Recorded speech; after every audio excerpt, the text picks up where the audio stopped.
یہاں ہر عورت کو بہت پاک دامن چاہیے، بے شک بیٹے نے 300 جگہ منہ مارا ہو۔ عورت میں سب سے قیمتی اور خوبصورت چیز اس کی حیا ہے۔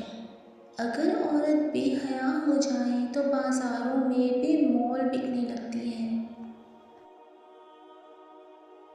مرد کبھی مجبور نہیں ہوتا، جب وہ محبت کر سکتا ہے، لباس اتروا سکتا ہے، تو پھر وہ نکاح بھی کر سکتا ہے۔ عورت چاہے تو مرد کو اپنے حصار سے نکلنے ہی نہ دے، پر بات چاہت کی ہوتی ہے، فیصلے ہمارے ارادے ترک کرتے ہیں۔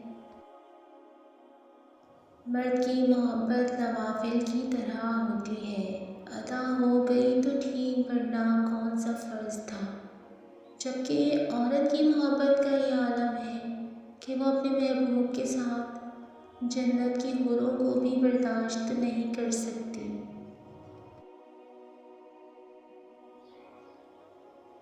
عورت جتنی حسین ہوگی اتنی ہی اس میں عورت کم ہوگی۔ عورت چاہے شادی شدہ ہو یا کنواری لڑکی، اس کو صرف ایک چیز ہی خاص بنائے رکھتی ہے، اور وہ ہے حیا۔ اگر عورت میں حیا نہیں تو عورت عورت نہیں۔ محبت عمر اور خوبصورتی کہاں دیکھتی ہے؟ یہ کسی عام سے چہرے سے بھی ہو جائے تو وہ دنیا کا سب سے خوبصورت چہرہ لگتا ہے۔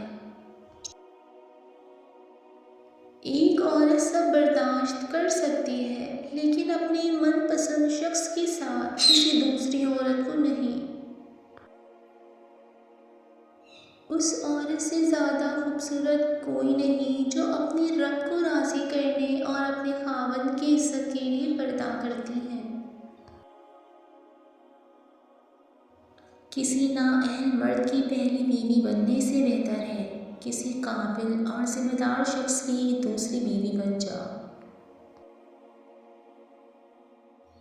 عورت کی مستی کا نظارہ دنیا کے سب سے خوبصورت نظاروں میں سے سب سے خوبصورت نظارہ ہے۔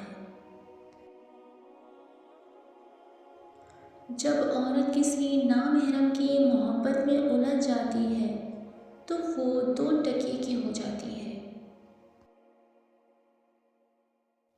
صرف جسم کو پانا ہی محبت کیوں سمجھا جاتا ہے؟ یہ جسم تو ہر جگہ سستے داموں میں مل جائے گا، کیونکہ ایک غربت اور مجبوری ہی تو ہے جو عورت کو سستے داموں میں اپنی عزت فروخت اپنی کرنے پر مجبور کرتی ہے۔ اگر مرد ہو تو اس طرح عورت سے عشق کرو کہ وہ تمہارے علاوہ کسی اور کو سوچنا بھی گناہ سمجھے، اور اگر محبت کی آڑ میں ہوس پوری کرو گے تو بے وفائی مقدر ہوگی۔